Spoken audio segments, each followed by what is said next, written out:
حضرت ابو ہریرہ رضی اللہ تعالیٰ عنہ فرماتے ہیں کہ رسول اللہ صلی اللہ علیہ وآلہ وسلم نے فرمایا کہ بنی اسرائیل میں 2 آدمی تھے جو باہم مقابلہ کیا کرتے تھے۔ ان میں سے ایک گناہگار اور دوسرا عبادت گزار تھا۔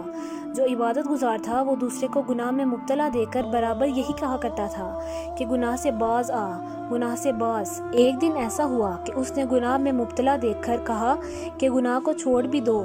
اس گناہگار نے جواب دیا کہ مجھے میرے رب کے سپرد کر دو، کیا تم میرے نگران بن کر بھیجے گئے ہو؟ اس عبادت گزار نے کہا کہ خدا کی قسم اللہ تیری مغفرت نہیں کریں گے، یا اس نے یہ کہا کہ اللہ تعالیٰ تجھے جنت میں داخل نہیں کریں گے۔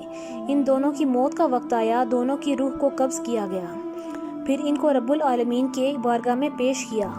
اللہ تعالیٰ نے عبادت گزار آدمی سے فرمایا کیا تو میرے حکم کو جانتا تھا؟ یا فرمایا کہ کیا میرے اختیارات کے سلسلے میں تجھے کوئی قدرت حاصل تھی؟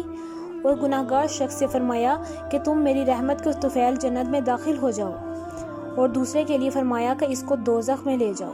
اس حدیث سے یہ معلوم ہوا کہ نیکی کی ترغیب اور بدی سے روکنا چاہیے، کسی کے روکنے اور منع کرنے سے برائی سے رک جانا چاہیے، اور تکبر اور عناد کی وجہ سے اپنے گناہ پر اڑے نہیں رہنا چاہیے۔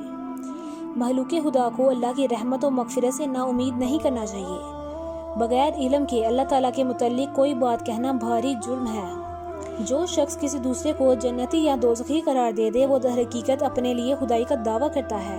اگر آپ کو ہماری ویڈیو سے کچھ بھی سیکھنے کا موقع ملتا ہے تو ہمارے چینل کو سبسکرائب کریں اور ہماری ویڈیوز کو لائک کریں۔ جزاک اللہ۔